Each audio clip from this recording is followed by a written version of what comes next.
Hey, everybody. That was peppy. That was peppy. Episode number 66 of the podcast. Maybe tonight we'll find her voice. Maybe. Maybe not. Maybe not. Maybe not. So the big question is this. How are leaders like you that recognize people and technology are the backbone of the company they're building continue to make progress when they have no clear idea on how to develop individuals and utilize technology in a way that helps them remain profitable? That is the question, and this podcast will give you the answers. This is Tom and Michaela, and welcome to the Heart and Hustle podcast. You know, sometimes our topics that we deal with day in and day out aren't that exciting, aren't that fun. They're actually, I think they're really exciting, and I think they're really fun. But there's that line of what in the hell can we and should we? And yeah, there's a lot of stuff we just can't talk about. There is. I mean, this past week, like I don't know if like obviously we record these things on Sunday evening usually, and I don't know if this is like a precursor to the next week or kind of a recap of the past week. This past week was rough. Yeah, it's been a rough couple weeks. It's been a rough couple weeks. Yeah. Not like the good type of rough. You need to leave. It doesn't make me want to get up on a Monday morning. It doesn't. I mean, what was the hardest part of your last week? I mean, I don't want to. I hate reflecting. I hate like looking backwards, but I kind of want to look back for a second and just kind of reminisce a little bit. What was the hardest part of last week for you? I think that's a tough question. Processes. And we talk about that all the time. We talk about it all the time, how important it is. But I think we're at a point where we have the ability to go a couple different directions and we're like, which way are we headed? And I think there's some misunderstandings of like what's going on and how things need to play out, and talking through those things and working through those things has been tricky a little bit. Well, we mentioned this several episodes ago where it's much easier to sit on the other side of the table and work with companies and leaders and tell them, you know, this is what you need to do. This is what you need to do. Like, it's obvious. This is the process. This is obvious. I mean, you know, for us looking outward, I mean, this is obvious. Like leader A has to do X, Y, and Z. Leader B has to do A, B, and C. And we can spell that out. I mean, we can literally sit in the stands and coach that team. But when we're in the game for our business, we're on the field, tossing the ball back and forth. We struggle. Sometimes. And why is that? Are we overanalyzing what we're doing at times? I think so. Is that good or is that bad? That's both. Case in point, this evening, I was figuring out this upcoming week. Now we're jumping ahead. I need to get some stuff done before we head back down to Florida. And in my mind, I'm thinking, well, I'll hop in the car. I'll head out to Western Nebraska on Tuesday for a little while, meet some clients, do my thing, get a few things done. And then as you were taking down the garbage down the quarter-mile driveway there, I'm thinking to myself, why do I have such a hard time delegating? And it's not that I have a hard time delegating, but I have a really hard time delegating. And it's not that I can't do it. It's the fact I think about the impact to somebody else saying, hey, Jason, ding, you're going to be heading out to, you know, Western Nebraska on Tuesday morning. It's Sunday night. He has no idea. He'll end up going, and hopefully he'll take a couple vlogs for the Soaring Group page. But it's just like, I struggle with that piece of it. I know you do. I don't struggle with the act of delegating. I struggle with the potential response of those being delegated to about what's going through their head. And I don't know why. It never bothers them, but it bothers me more than it bothers them. So it's just like, I want that time to work on the business, to grow the business. And I think of everything that I do should be that of focusing on the business growth and delegating and elevating others. But the reality is that's exactly what we preach here at Heart and Hustle to everybody that we speak to. But when we are in that position, we're like, heads down, get stuff done, and just work and work and work and work. Yeah, I think that's what somewhat makes us successful in that role, though, because we understand where they're coming from. We understand where they're at. We understand how hard it is to think through some of these things. Right. And so we end up being very patient and walking along with them and talking about the pros and the cons, the ups and the downs, the ifs and the thens. And I think it kind of, as difficult as it is and as backwards as it seems, I think it's what makes us good at what we do because we understand where they're coming from. We've been there. We've played on the field. We know what it's like. And we can be a little bit more patient and understanding in that process. But I think we kind of still like playing in the field. I think of Tom Brady, 40 some years old, still want to play that position, knowing he probably shouldn't be playing that position, but still pretty good at it. Yeah, there's that too. We enjoy it. And I'm afraid of losing my cadence, losing what I have to offer, my abilities, I guess, if you would, because now I'm by the sidelines coaching others, working with others. Well, we said this to, I forget who it was, and it was no offense to teachers out there, but those who can teach can't do, or something. What was that quote? Yeah, it's pretty old and common.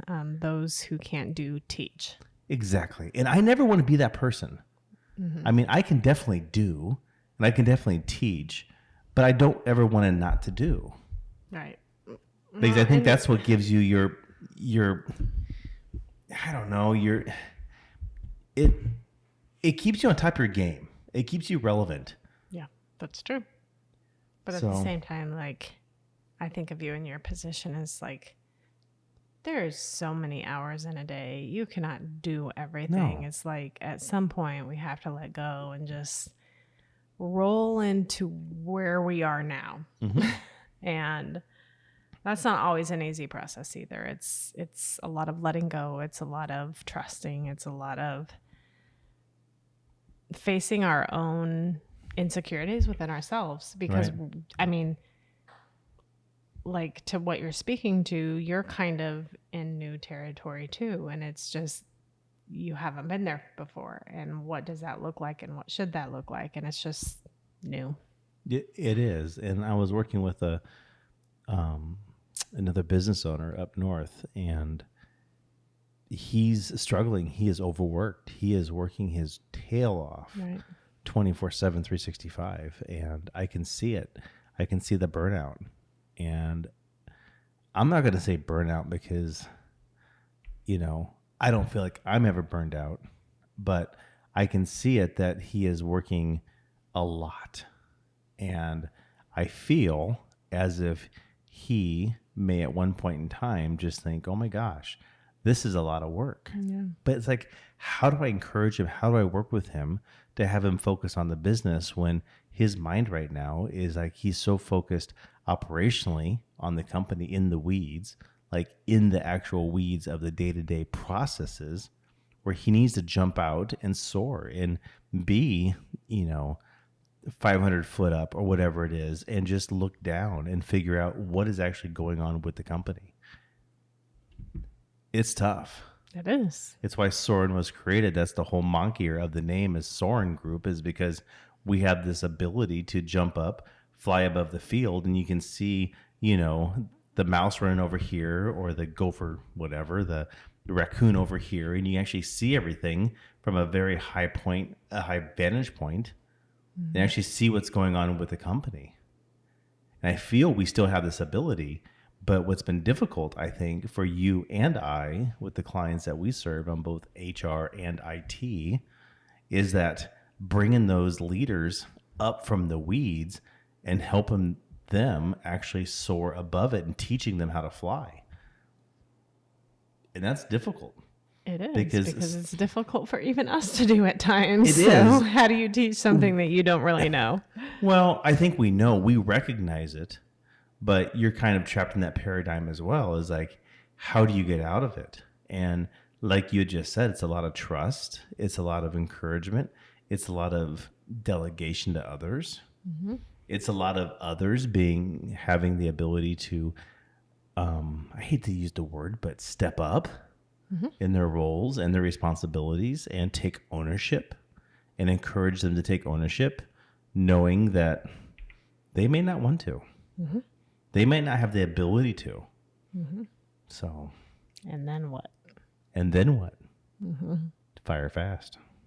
Yeah, that's a whole nother conversation. That's a whole nother episode podcast. It is. We were talking about that, Friday night? There was an episode I saw of a, Gary Vee. yeah, it was a keynote, and the whole point was fire fast. If you're gonna build something big, it's not you doing everything, it's you hiring people to do things, and you're in charge of the following framework. Hire fast. If they prove to you in the first 3, 6, or 12 months they stink, fire faster. If they prove to you in the first 3, 6, or 12 months they got it, promote fastest. And there's definitely a lot of, But like, there's truth to that. Like, I 100% agree with We that. have not- Hire slow, fire fast. we Like, have not fired fast in the past. No, we haven't. We have not fired But fast. What are the reasons that we've talked about that we haven't fired fast? Most of it, I think, is just a pure empathy of like, what if? Like, what if we fire that person, and what if they can't make their house payment or their rent payment or buy food for their family? Like, that's where That I might go. be a teeny part of it, a little bit. That's where I go. But the other part of it is like we talked about the other night. Gary Vee can hire anybody. But yeah, he can fire fast. He can hire anybody he wants in a heartbeat. I mean, he's got 50 people waiting in line for his positions. Most of us are struggling to fill these positions with qualified candidates. I And think so that's it's the key. like, how do you fire fast when you don't know when or where the next candidate is going right. to come from? Yeah, and we've had a tremendous amount of success of applicants coming in, even inside of our companies now, but the quality is not good. Yep. And everybody is facing that same thing. I mean, we are not unique to that. Everybody I talk to is like, where are the qualified candidates? And they're really struggling to fill those positions. So for people to fire fast, it's good in theory, but it's not practical in reality. no, because that firing, and then you think of the culture impact when you're a smaller company, Yes, not when you huge. have thousands of employees, but say you're under the 30 mark or maybe under the 40 mark, probably Ripple even under the effects. 50 mark, that you fire one or two people, Yep. and those one or two people may be key to somebody else, maybe to a different manager or to a different team, but to someone like me, maybe, you know what, try to get rid of them. The toxicity or the issues that they're causing are not worth it, but they're key to somebody else getting their job done. And then all of a sudden you pull that brick out of the wall, Yep. part of that wall crumbles. Yep. It's not as easy as it sounds. It's not. So I don't know. Last week was a tough week. I think what was the hardest part for you? I think it was, I'm not sure if it was boundaries or setting boundaries. If it was delegating, it was, for me, it was understanding that we have certain things that have to get done. And, there's certain projects that have to be complete. And tasking individuals with those projects or having them come up with the ideas on how to execute those projects. Some people they just don't have the ability. And I just default back and I think they have the ability because we're all human. They can think of at least the first 2, 3, 4 steps into completing X, Y, and Z. But sometimes it just doesn't happen. And so I start to internalize, like, is it the reason that someone's not doing it because they surely just don't want to? Is it because they can't or don't know how, or they're afraid to ask direction? Being a Thursday evening and saying, hey, I'm stuck on this. What do you think? And so it just seemed like last week for me was a lot of that, Tom will figure it out. He'll take care of it. I won't have to worry about it. But then I think maybe I'm just not there someday to pick up the pieces. Well, at the end of the day, that only hurts me or hurts the organization. Mm-hmm. And so I feel that sometimes you're in that same position with the clients that you work with, is that you sometimes care, and caring is, in my mind, the number one thing that we do, and that you care sometimes more about the clients than you serve than the clients even care about themselves. Mm-hmm. And that's hard. I know I do. I mean, my goodness sakes, each customer, each client that we serve, that I work with, I feel like it's my company. I feel like their employees or their staff are part of my staff. It's just like that deep, and that caring is so deep. It's just not a monetary transaction. I think that's the difference between, and I hate to say it, and I don't love the fact that this is the way it is, but I think a lot of that comes down to the fact that I think it's a big difference in thought process between a business owner and an employee.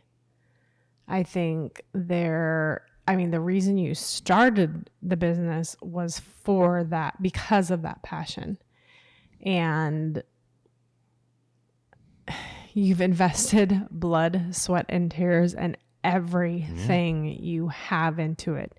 Employees don't have that mindset. And you don't expect them to, too. You don't expect them to, but you want them to, but they don't. I want them to understand. So what do you do when you want them to have that passion and that desire and that drive, but they just don't? Right.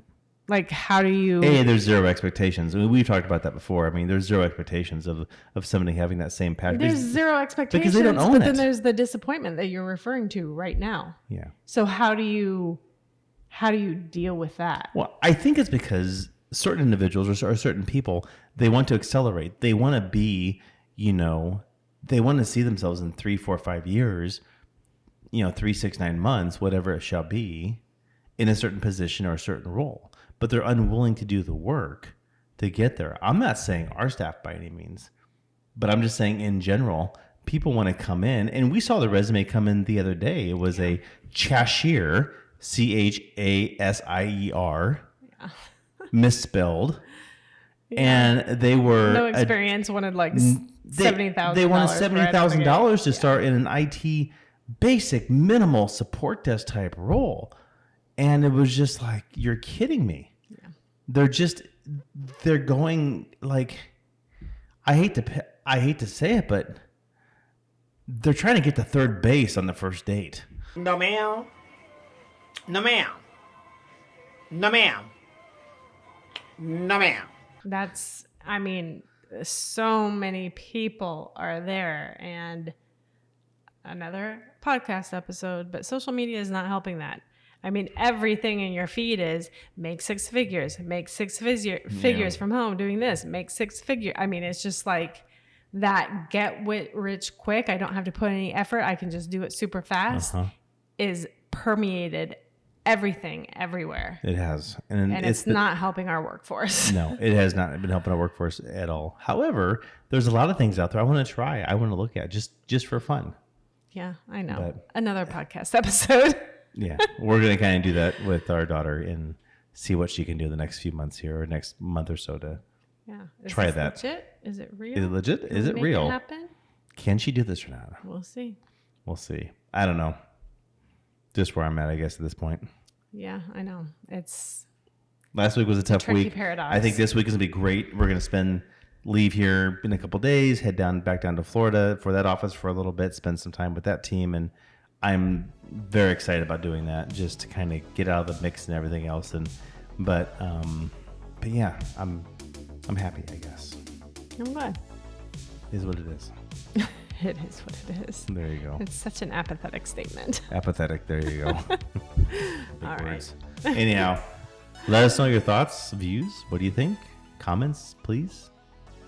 Like button. Yeah. Anyhow, talk to you guys later. Bye. Bye.